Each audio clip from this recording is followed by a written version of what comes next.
Hey, everybody. Welcome to an episode of the Modern Customer Podcast. I'm your host, Blake Morgan. My guest is Stephen Van Belleghem. Stephen is an author, keynote speaker, investor, and part-time professor. He's widely regarded as one of the world's leading figures and thinkers on customer experience. He's worked with leading companies like Disney, Mercedes, Booking.com, Heineken, MasterCard, Salesforce, and more. He's written 7 books in English and 3 in Dutch. Stephen is a very well-respected influencer and someone I've personally worked with. I'm so excited to have him on the show to talk about customer experience. We're looking at the state of customer experience in Europe and what he thinks are some of the key trends that brands and practitioners should be paying attention to. Please enjoy Stephen Van Belleghem.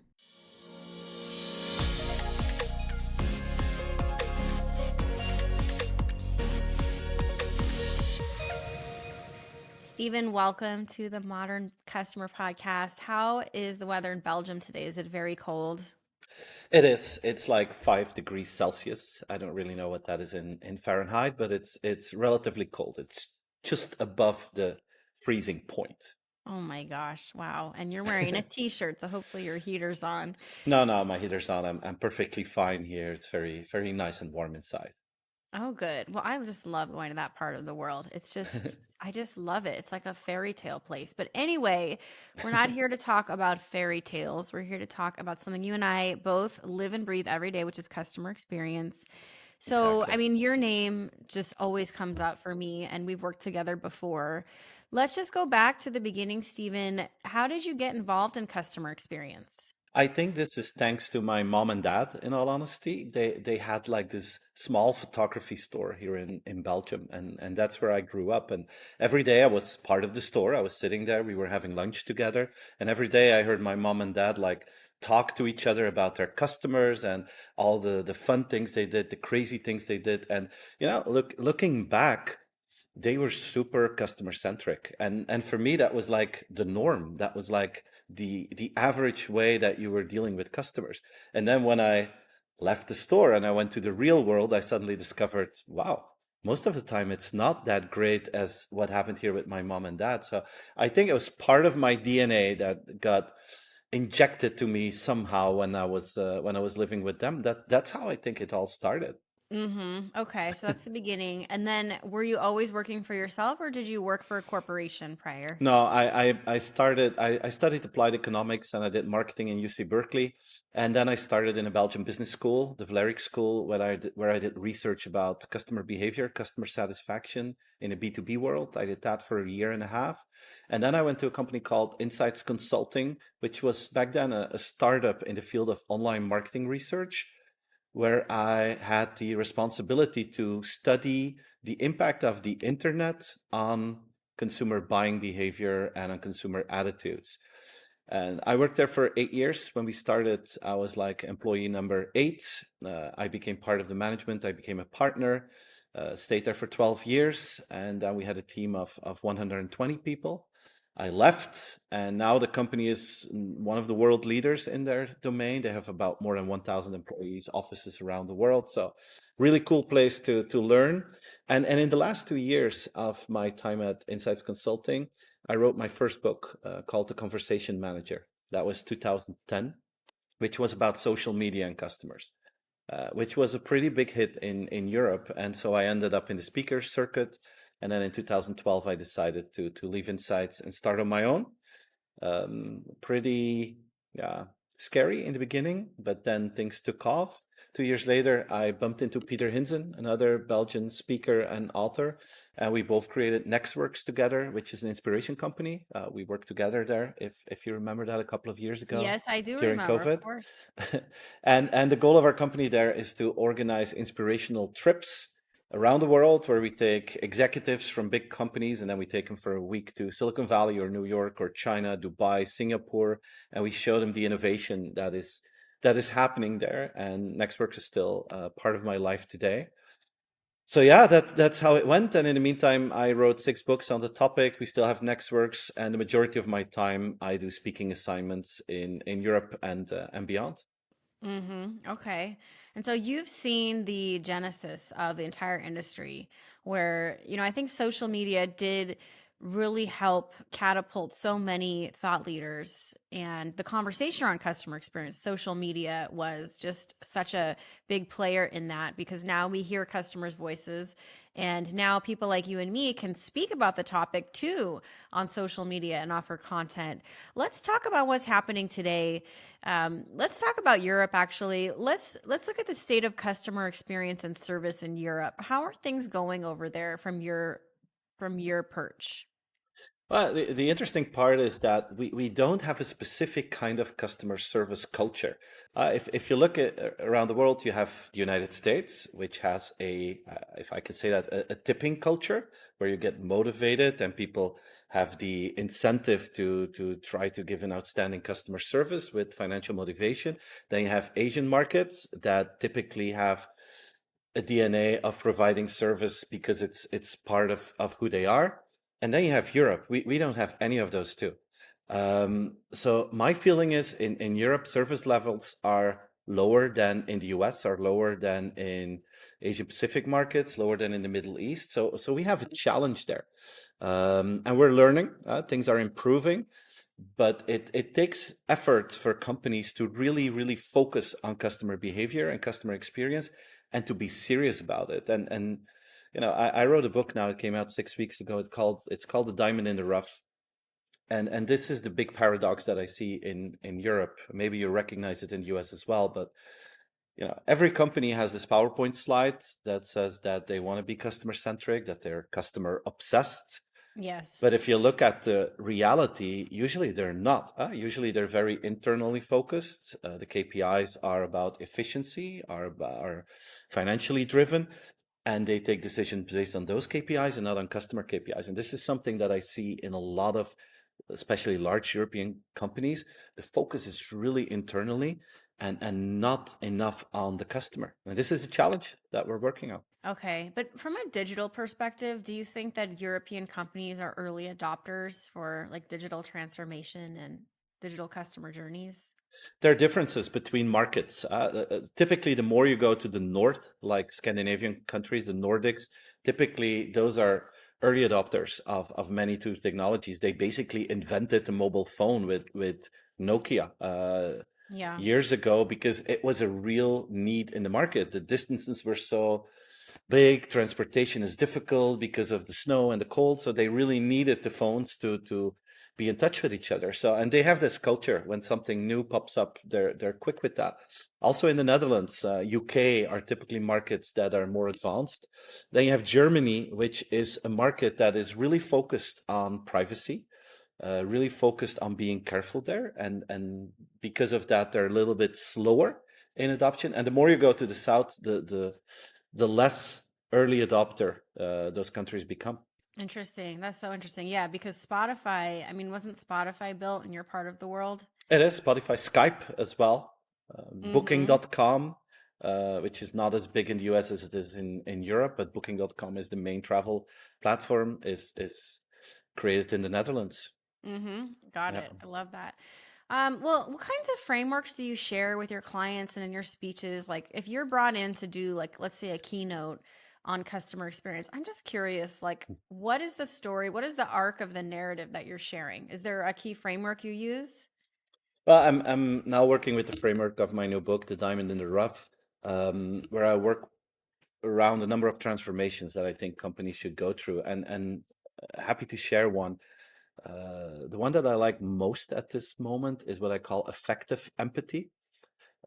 Every speaker, writer in the world of customer experience talks about empathy, but what I've seen and what I feel is that it's a difficult concept for companies to work with. It's very fluffy and people understand it, but it's hard to translate it into real action. So I try to play with that a little bit and play with the concept of effective empathy, which is very pragmatic.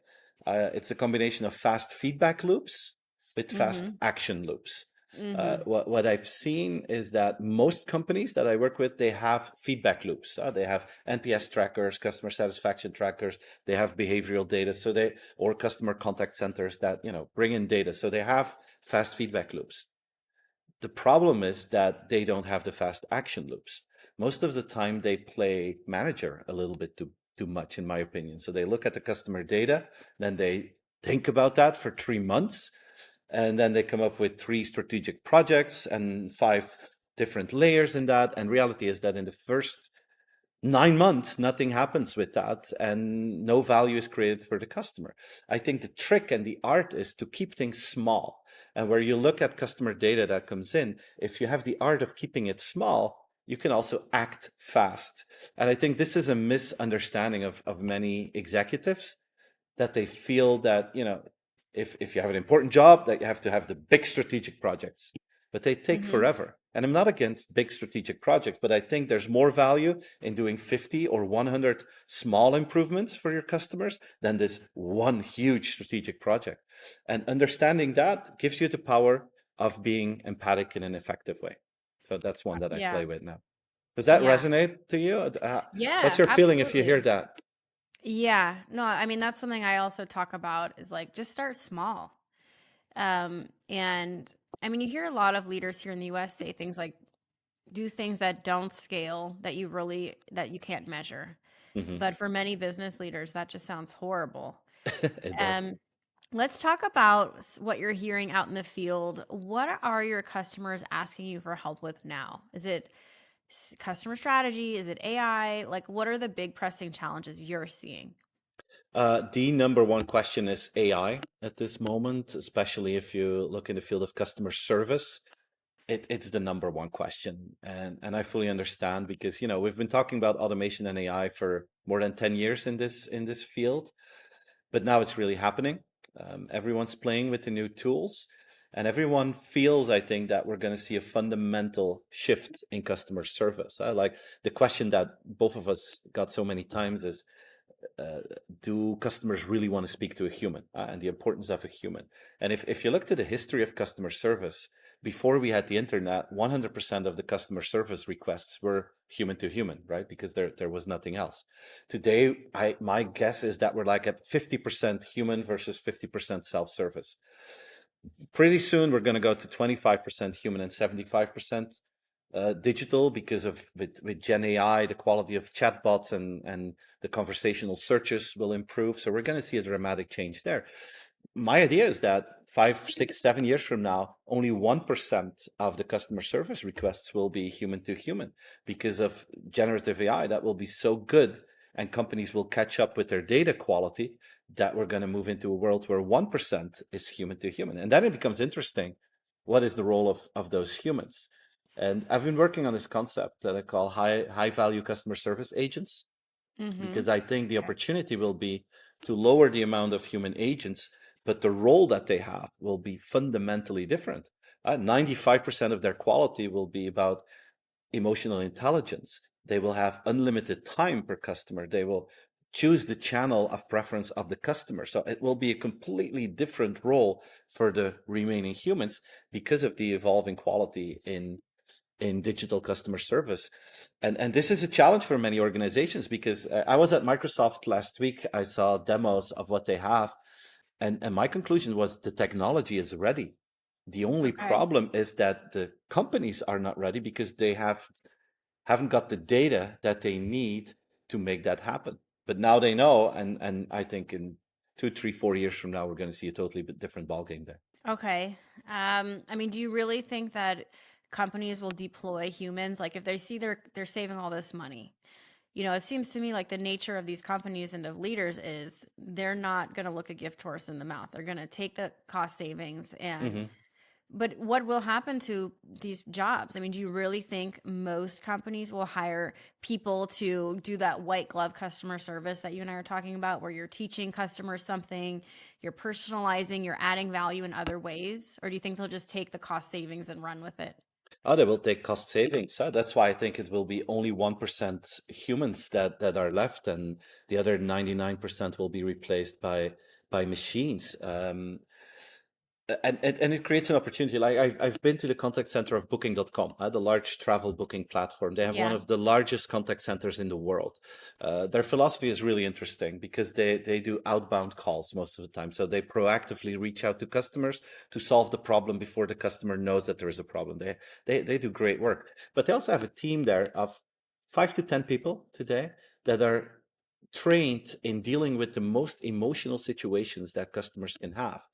Traveling is fun, but now and then you can have real disasters that happen during a trip, like your partner may die during a trip, or you can be robbed, or you end up in a hospital in a country where healthcare quality is not what you're used to. So you can be in Hmm. really deep trouble. So they got 5 to 10 people only trained to deal with those really deep emotional cases. Okay. And that's a concept that I truly believe in, that smart companies will understand the value of those high value service agents, but it will be a limited amount of people. The rest will be cost saving. I agree with that. Yeah, it sounds like almost you want to call them agent therapists because they're Yeah, not really I doing love that service, word. they're doing therapy. You can I take love that. that. Can I? Yeah. I will trademark it. Blake Yeah, Morgan. right. All right. So, okay. So you're seeing this future that's very much technology powered. You're seeing only a few companies understanding the role of the human interaction. Are there In any customer other? service, in customer eh, service, and not in every interaction. Yeah. Okay, in customer service. Yeah. Let's just talk about the experience economy. It's the holidays in places in Europe. Like my even friend from California went and took her family to London to see the Christmas markets. I mean, this is like the Hmm. experience economy in It full is. swing during the holidays. What kinds of trends are you seeing in Europe with regard to this idea of the experience economy? A lot of cool things are happening. Like I think this is what we're good in, and creating cozy, warm, emotional moments together. And I'm glad that you like our Christmas markets. They're starting up right now, and it's basically eating and drinking around a campfire in a large-scaled kind of way with some cool music and some Christmas songs and attributes. So I love it as well. I cannot wait to go to the Christmas markets this weekend. But it's yeah, typically something that I think we do well. The concerts, the events, the theme parks that we have are really well organized in creating unique atmospheres. We copied a little bit some things from Disney that we do now everywhere, but it's part of, I think, the DNA of most Europeans to really enjoy experiences. You know what's interesting to me is going to your part of the world that you see like this microcosm. Like you go to a small town, there's a small market, there's a small mom and pop restaurant. And that to me is more European, like the Hmm. cafes. But when you Yeah. talk to people about the state of the world, you're seeing more of that disappear into more big corporations. And there's just less of that small feeling. But it depends. Like some cities, you are seeing more mom and pop coffee shops, even if they are owned by big companies. They don't want you to know that. Yeah. Like, would you agree with that statement that in your part of the world, that feeling of bespoke, that like small, that's really ideal? But we of course have the large international chains and retailers and food stores here as well. But I think a lot of people really appreciate the buy local thing. This really became a trend during COVID, where a lot of local smaller organizations were really suffering because they have less resources than those large companies. And then everyone was talking about buy local. You had hashtag buy local. People were proud to buy from local stores, and you still have that. And I think we have some really good small entrepreneurs that are really specialized in in the art and in the craftsmanship. Like I live in a very small town in Belgium. We only have like 3 or 4 thousand people living in the town, but we have one of the best butchers in the country. We have a super high-end quality florist in our little town. We have a fantastic chocolate store in our town, and that's a very small town, but you have top-notch quality that you would associate with a store in New York, for instance. And every small town here has those craftsmanship that is really valued by the community, where you have very strong personal service. Like, I know all those people personally, so you can just WhatsApp them and say, okay, I'm coming on Saturday. What do you have in store? Can you take a picture of what you have? So I'm going to decide with my Oh, family what we're going to eat today. So I send them a text message and they send me a picture back, and I say, oh, I want that, looks good, we want to have that, can you put it aside? So it's a typical local community, but very strong in product quality and very strong in human, very personal service. And I love that. People love that. yeah, because in the US, you would never see that happen. You would never be WhatsApping with a provider. But like if you go to Mexico and you go to a nice resort and you go on vacation, you're going to be Hmm. WhatsApping what is called a butler who can help you Yeah. like make a restaurant reservation, but we don't really have the WhatsApp culture that you have. And the text Yeah. messages, again, it's that clunky automation. Hmm. Let's just talk about like broad strokes customer experience. We've Okay. talked a lot about cost savings, about the role of automation and technology. Do you think customer experience is this blue ocean with opportunity and like why should people watching and listening be excited about customer experience? But all the focus today is on technology. Even we talked about it a lot. But if you look at our evolution in perception towards technology, what I've seen over the past 20 years is that you get used to good working technology really fast. You get used to the internet, you get used to social media. Now we're used to ChatGPT, you're used to Spotify. It's normal. But you never get used to outstanding customer service because it's still something that is quite rare, that is quite unique. So I'm convinced the more technology the world will see, the more important customer experience will be. And the differentiator won't be the technology. The differentiator will be your customer mindset, your customer culture. I mean, if you look at how you differentiate as a company today, product differentiation, almost completely gone. I mean, how many Yeah. companies win on products? A few, but Yeah. not that many. How many win on price? Most companies that are listening to us now, they don't want to win on price. They want to have a premium pricing. So the only thing left to really differentiate yourself in the market is customer experience, because that is something unique. It's something that people truly value. And apparently it seems to be very, very hard to do that in a strong, personal, authentic way. So if you are capable of making a difference towards your customers, you have the strongest differentiator in the market. Yeah, I love that. I think that's so true.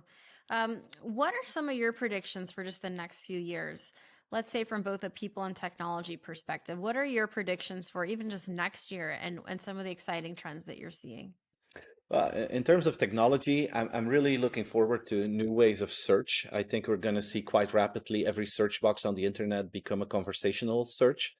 Today, you still have lists. Every time you search something, whether it's on Google or on Amazon or on a travel site or a real estate site, you always get like this endless list that you have to go through as a customer. If you have Hmm. conversational search, it will be more targeted. You will have better recommendations, and the personalization will be much, much better. So I'm looking forward to that one.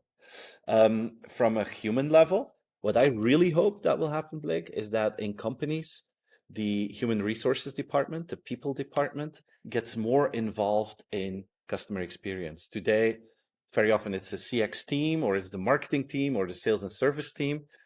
But the ones that can play a crucial role is the human resources departments. They should be part of that cultural development. They should make sure that people understand the value. They can add a lot to customer experience, in my opinion. And this is something that most companies underestimate today. So I'm going to try to motivate HR departments next year to become part of our journey to make companies more customer centric. So if they did what you're saying, like what would that look like, Stephen? The hiring process, the rewarding process, making it friction free for employees to help customers, so that it's not a complex thing, but that they can just in an easy way do what they need to do for customers. Make sure that you have empowerment, so that you have a company culture, company processes where employees can, without asking permission, help customers in a decent way, maybe compensate them, surprise them in a positive way. Usually employees get blocked a bit by some procedures or by difficulties or by rewarding systems. I think it's important that as an HR team you understand the roadblocks that you put out there for your team to act in a customer centric way. And if they remove those roadblocks, that would make a huge difference. Yeah, so many companies still count every dollar and they just put so many rules in place, but it really boils down to money. They just don't see the value. Would you say that's true? Yeah, I agree. And they're too much focused on micro ROI. They have the feeling that every single thing they do needs to have a business case and needs to be profitable. I Yeah. completely disagree with that. I think, of course, you need to make money from a macro perspective. But sometimes you have to do something that is ROI negative to build a brand or to prove your customer and your team that you're really serious about customers. And it's not a bad thing to do something that is ROI negative once in a while if in the long run it creates value for your business.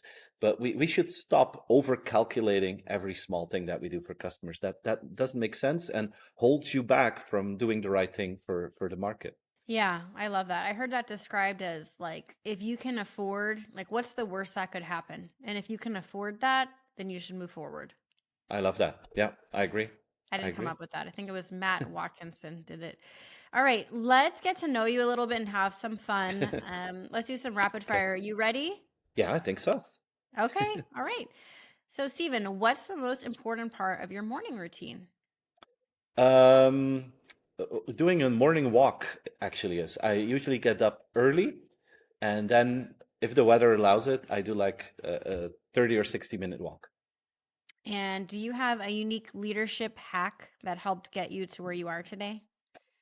I think that I'm super efficient in doing my things, and that I can say no to things that don't create impact for my customers, and that because of that, I create time and space for myself to do the things I need to do. Wonderful. What do you do to relax at the end of a hectic day? Um, just play with our dog when I come home. Our dog is always happy to see me. And then because I'm not always home, she wants to spend every minute with me when I come home. And so if I'm in the couch, she will lay next to me. When I'm working, she can sit next to me. And then just lay on the ground and hug my dog. I love that. That's the best. All right. What show are you currently streaming right now? What show am I currently streaming? I'm looking at the Robbie Williams documentary on Yeah. Netflix. I'm a big Robbie Williams fan, so I watched the first two episodes. Okay. What is your favorite leadership book or resource? I'm still a big fan of From Good to Great, which is like an old school management book from Jim Collins.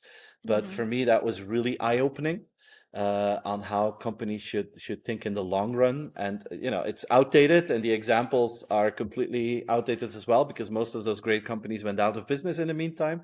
But I love the principles of that book. Okay. What's your idea of perfect happiness?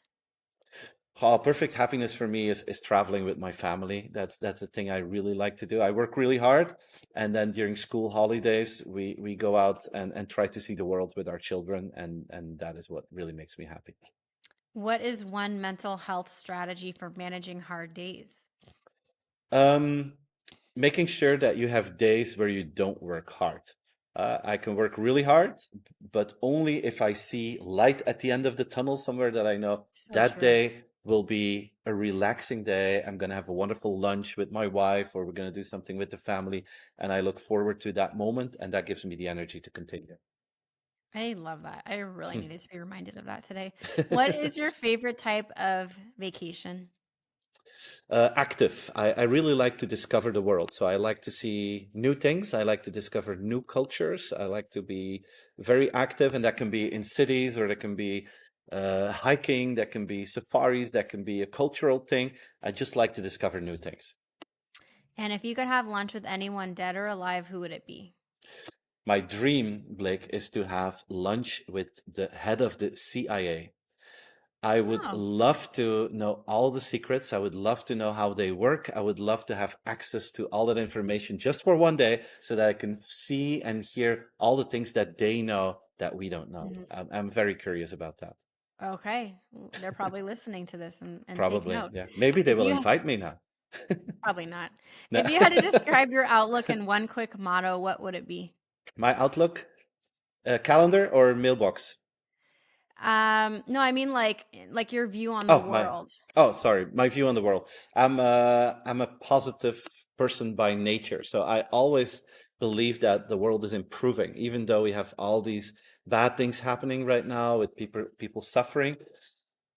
And this sounds weird, but from a macro perspective, the world has never been a better place than today. And if I would have to choose a place and time where I would like to be born, I would probably choose this time Western Europe again because I'm enjoying it here. I think we're very lucky to live in a world where we can do so much, and I still see improvement every single day. So I'm super, super positive. That's awesome. Well, this has been so fun. I hope you'll come back. I feel like it's taken too long to get you on my show. We've got to get you Yeah, back soon, and you've I been hope really, so. really interesting. And so thank you for being here. It was a great pleasure. Thank you for inviting me.